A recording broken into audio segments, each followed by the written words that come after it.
60 நாளில் நேச்சுரலாக கட் பண்ணுறேன்னு சொல்லி என்னையோட 34 நாள் ஆகுது. இந்த இடத்துல ஒன்று சொல்லியிருக்கிறேன். பசங்க புதுசாக ஜிம் ஜாயின் பண்ணுறானுங்க. அவனுங்க ஜாயின் பண்ணும் போதே mass gainer, pre workout, கிரேட்டினு இதெல்லாமே எடுத்துறானுங்க. அந்த பசங்களுக்கு எவன் தான் சொல்கிறானே தெரியல, ஸ்டார்டிங் இதெல்லாம் எடுத்தால் உடம்பு ஏறும்னு. சரி அதெல்லாம் விடுங்க, அவனுங்க பட்டாதான் திருந்தவனுங்க. இப்போ என் கதைக்கு வாங்க. 3 நாள் முன்னாடி தான் லைஃப்லேயே ஃபஸ்ட் டைம் பேக் ஸ்குவாடு 130 போட்டேன்னு சொன்னேன்ல, அதுவே 5 கவுண்ட்டு போட்டேன்.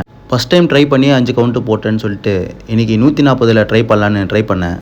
அதே மாதிரி சாமிக்கிட்ட வேண்டிக்கிட்டு ஒரு வழியாக தூக்கிட்டேன். ஆனால் அதை விட இது வெயிட்டாக தான் இருந்தது. சப்போர்ட்டுக்கு என் ஃப்ரெண்டை பின்னாடி நிற்க வச்சிட்டேன். ஒரு செட்டு நான் போகிறேன்டா, சும்மா நில்ற அப்படின்னேன். ஆனால் உக்காந்துட்டேன். எழுந்தும் போது கொஞ்சம் கஷ்டமாயிடுச்சு. அவன் தான் கொஞ்சம் ஹெல்ப் பண்ணான்.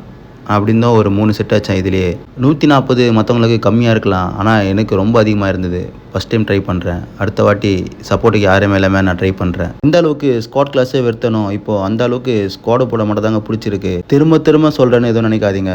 பல பேர் ஸ்குவாட் கிளாஸே அவாய்ட் பண்ணுறீங்க. அவங்களுக்கு ஒன்று சொல்லியிருக்கிறேன். இனிலேருந்து ஸ்குவாட் போட ஸ்டார்ட் பண்ணுங்கள். நானும் உங்களை மாதிரி அவாய்ட் பண்ண வந்தேன். அப்படியே கிளாஸ் முடிச்சுட்டு மஜாவான பிக்கம் எடுத்துகிட்டு வீட்டுக்கு வந்துட்டு சிக்கனை சாப்பிட்டு கூட ஃப்ரெண்டு வந்தாங்க. அப்படியே பேசிக்கிட்டு வாக்கிங் பண்ண வீடியோ எடுக்க மறந்துட்டேன். இந்த டே முடியுது. நாளைக்கு பார்க்கலாம்.